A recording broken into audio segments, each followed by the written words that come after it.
Kakunaaf galte ansi jaaladha hinduutu jette ana guddiste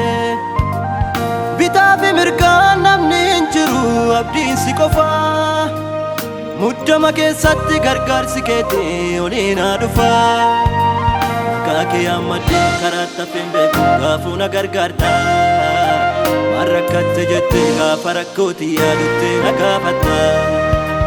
jaalalli kee adda maqaan keeti guddaa kanaaf si jaaladha harka keeti keessa qabdee na guddistee kunoo magaadha eenyu jedhee si waama eenyu jedhee si waama ana baattee akka daa'imaa na dabarsite Yesuus kiyyaa qabdee garagama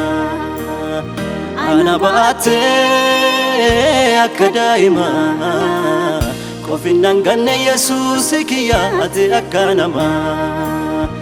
ana baattee akka daa'imaa jaalalli keetii anaa fi adda nama hundatti himaa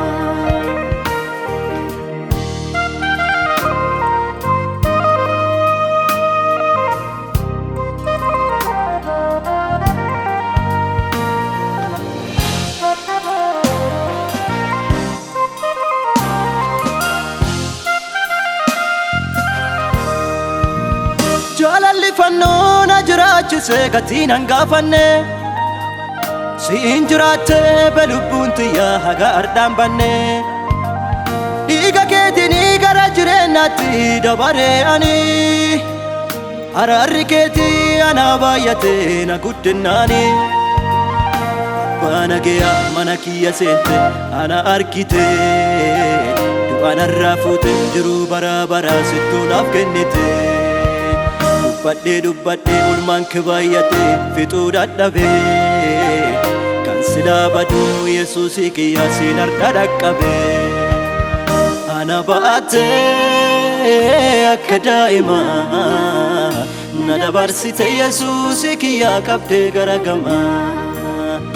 ana baattee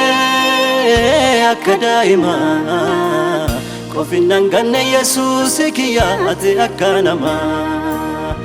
ana baattee akka daa'imaa jaalalli keetii anaa fi adda nama hundatti himaa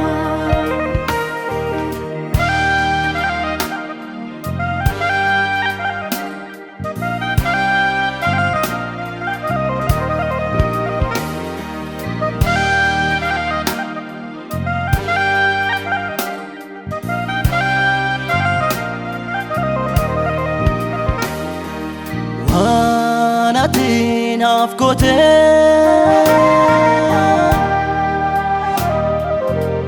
waan ati naaf tolchite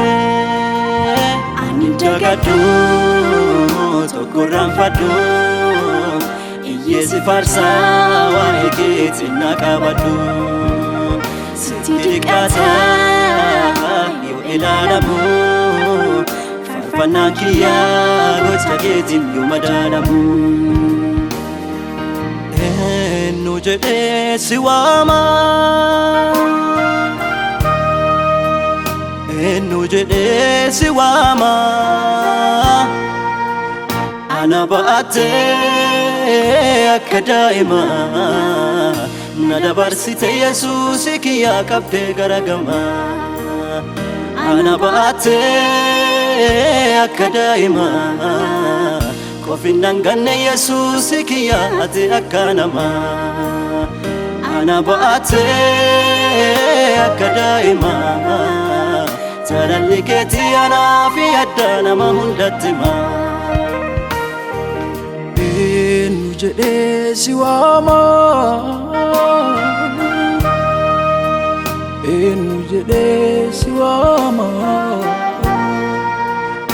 ana baattee akka daa'imaa na dabarsite Yesuusi kiyyaa qabdee gara gamaa ana baattee akka daa'imaa qofin danganne Yesuusi kiyyaati akka namaa.